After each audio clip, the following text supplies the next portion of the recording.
Hola, mi nombre es Salatiel Ávila, y en conjunto a mis compañeras Getsemani Moraga y Francisca Riquelme, estudiantes de psicopedagogía, el día de hoy vamos a exponer acerca de los diversos trastornos del humor, asimismo como sus características generales y específicas.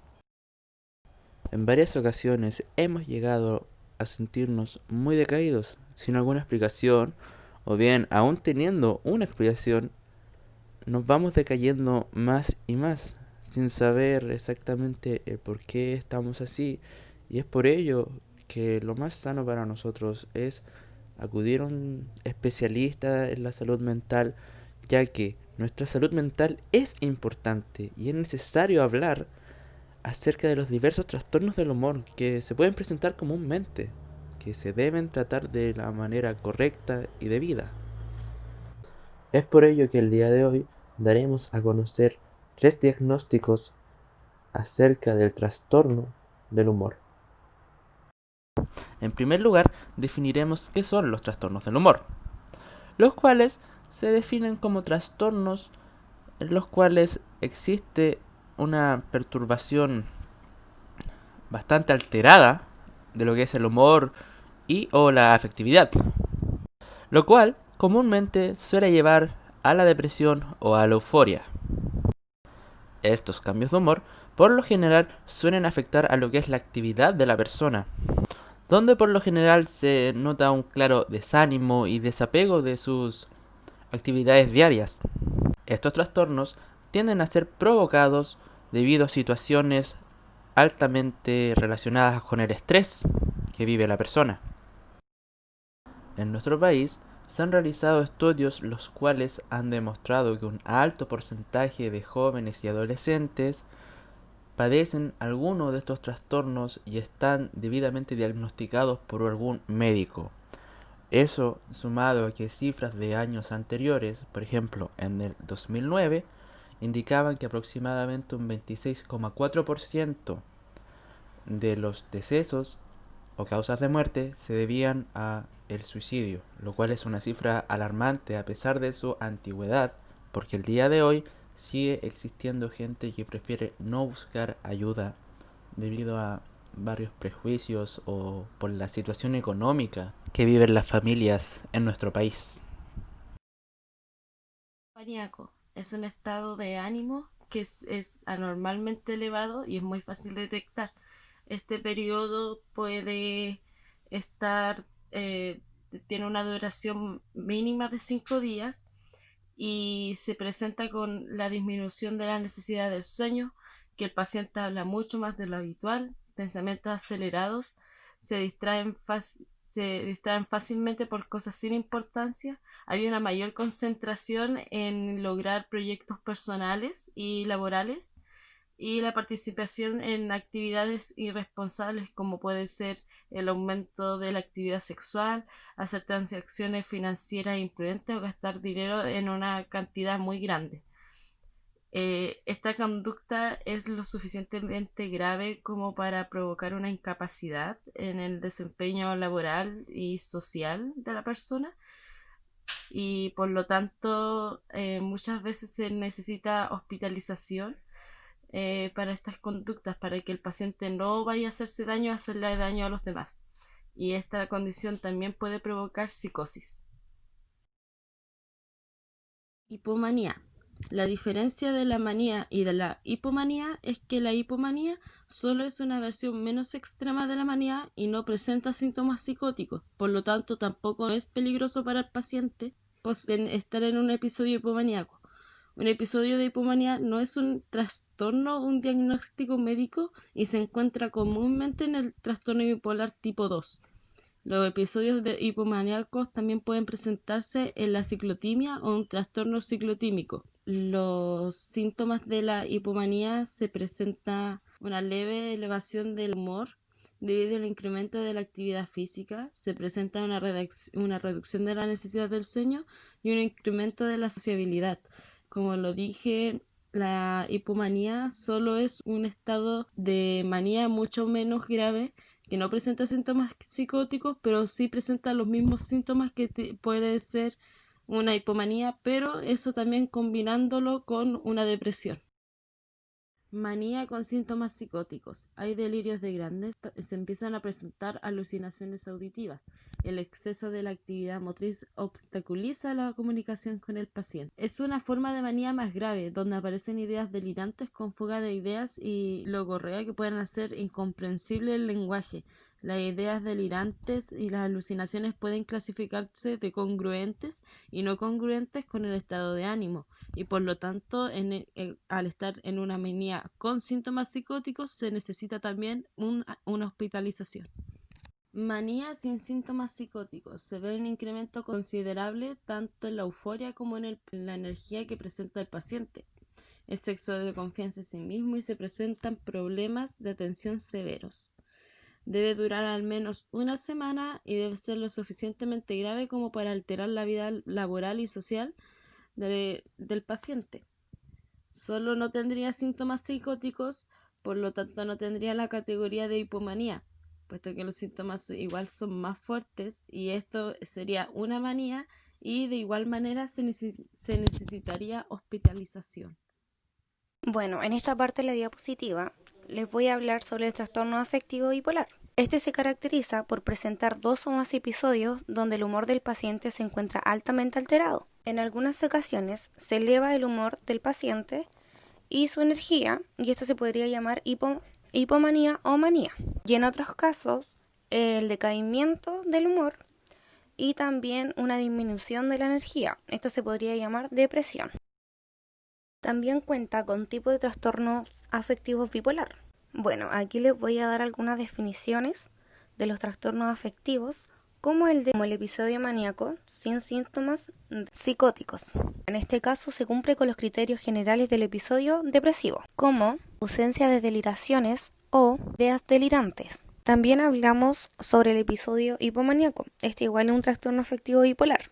El episodio hipomaniático, un periodo diferenciado en el que el estado de ánimo es persistentemente elevado, expansivo o irritable durante al menos 4 días, y que es claramente diferente del estado de ánimo habitual. También se encuentra el trastorno afectivo bipolar en el episodio maníaco con síntomas psicóticos. El paciente está maníaco en la actualidad y presenta síntomas psicóticos, y en el pasado ha sufrido al menos un episodio afectivo, hipomaníaco, maníaco, depresivos o mixtos. Seguimos con el episodio depresivo presente leve. Este trastorno es una depresión leve que puede afectar a cualquiera. Se trata de una depresión real, pero en este caso es menos grave, al igual que los otros tipos de depresión. Manifestarse en tipos de síntomas actuales de la depresión. En este caso puede ser que el paciente en el pasado haya sufrido al menos de algún episodio hipomaníaco o mixto bien identificado. En el episodio depresivo grave, sin síntomas psicóticos, podemos definir que el paciente está deprimido en la actualidad como en un episodio depresivo grave sin síntomas psicóticos. El paciente también experimenta depresión junto con pérdida del contacto con la realidad. Esta le podemos llamar psicosis. También está el episodio depresivo grave con síntomas psicóticos. En esta se puede dar las alucinaciones olfativas, auditivas u olfatorias. Suelen ser en forma de voces difamatorias o acusatorias o de olores a podrido o carne en descomposición. Inhibición grave puede cesar hasta el estornudo. En el penúltimo, el episodio mixto presente, podemos definir que se caracteriza por una mezcla o sucesión rápida, entre paréntesis, en poca hora, de síntomas hipomaníaco, maníaco o depresivos. También podemos decir que ambos tipos de síntomas son prominentes la mayor parte del tiempo, durante un periodo de al menos 2 semanas. Y por último, tenemos el trastorno afectivo bipolar, actualmente en remisión. Este trastorno ha padecido al menos de un episodio maníaco, hipomaníaco o mixto, pasado y por lo menos otros episodios maníacos, depresivo o mixto. Pero en la actualidad no sufre de ningún tipo de alteraciones significativas del estado de ánimo, ni la ha sufrido en varios meses. No obstante, puede estar recibiendo tratamientos para reducir el riesgo de que se presenten futuros episodios. Y en su fin, estos son los tipos de trastornos afectivos bipolares. En los episodios depresivos, por lo general, el paciente sufre un quiebre en su ánimo y a su vez una reducción considerable de sus energías y de las ganas de realizar alguna actividad. No está presente el gozo, la concentración está muy disminuida y cuesta muchísimo lograr una atención sostenida. El cansancio predomina ante las actividades aún de menor esfuerzo y empiezan a aparecer problemas constantes para poder conciliar el sueño, mientras que las ganas de comer, el apetito, va disminuyendo cada vez más. Esto debido a que la autoestima de nuestro paciente va decayendo cada día, en cada momento, y eso uno también lo puede vivir en carne propia, de hecho. Uno puede evidenciar cómo es que nuestra autoestima afecte tanto nuestro organismo que no tengamos ganas de comer, no podamos dormir bien, no podamos cerrar los ojos un momento y poder decir ya, voy a descansar. Es algo completamente complejo y asimismo un sentimiento constante de sentir que uno es inútil. Existe una categorización de los episodios depresivos, los cuales van desde el episodio depresivo leve al episodio depresivo grave. Comenzando por el episodio depresivo leve, por lo general se pueden observar unos 2 o 3 síntomas como los que ya vimos antes y se ve cierta tensión en el paciente.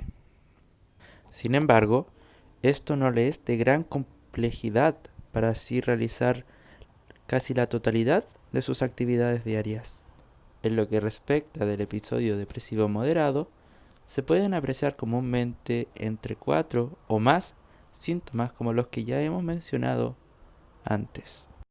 Una marcada diferencia entre el episodio depresivo moderado y el episodio depresivo leve es que en el episodio depresivo moderado el paciente empieza a presentar mayores complejidades para así realizar sus actividades. Y bien, el episodio depresivo grave podemos dividirlo en dos secciones. El primero es el episodio depresivo grave sin síntomas psicóticos, el cual se ve marcado por la presencia de varios síntomas característicos, pero fundamentalmente el decaimiento de la autoestima, lo cual conlleva el pensamiento de que uno es inútil y la culpa frecuente, y es aquí donde empiezan a ser frecuentes tanto las ideas como las acciones suicidas. Y por otro lado encontramos al episodio depresivo grave con síntomas psicóticos, el cual presenta síntomas similares a los que se describieron anteriormente en el episodio depresivo grave sin síntomas psicóticos, salvo que en este caso se empiezan a dar alucinaciones, delirios, el retraso psicomotor, síntomas que imposibilitan toda actividad social, toda relación interpersonal y ponen en riesgo cada vez más la vida del paciente. Respecto a nuestro análisis e investigación, podemos darnos cuenta de que frente a nosotros quizás sí, hay una persona, hay un rostro, pero ¿qué hay detrás de eso? ¿Qué es lo que vive? ¿Qué es lo que siente? ¿Cómo es que lo siente? No lo sabemos, no sabemos qué es lo que puede estar pasando nuestro compañero, nuestra compañera, nuestro profesor, nuestra profesora. Ese diagnóstico no depende completamente de nosotros, ya que, como pudimos analizar, existen varios diagnósticos relacionados a lo que son los trastornos del humor, que como pudimos ver, todos afectan de gran manera lo que son nuestras emociones y nuestros estados de ánimo, algo lo cual es bastante delicado y aún más el día de hoy. Por último, queremos destacar la importancia de tener un buen cuidado de nuestra salud mental, el ser responsable con nosotros mismos antes de relacionarnos abiertamente con más personas, y tratar debidamente los síntomas que se vayan presentando mediante vayamos creciendo. Si sientes mucha pena, si estás muy angustiado, si te sientes tan mal que crees que ya no das más, por el bien tuyo y por tus seres queridos, consulta con un especialista, acércate a un profesional de la salud del área. Por favor, cuida tu salud mental, ya que tienes que recordar que tú eres parte de hacer de este mundo un mundo mejor.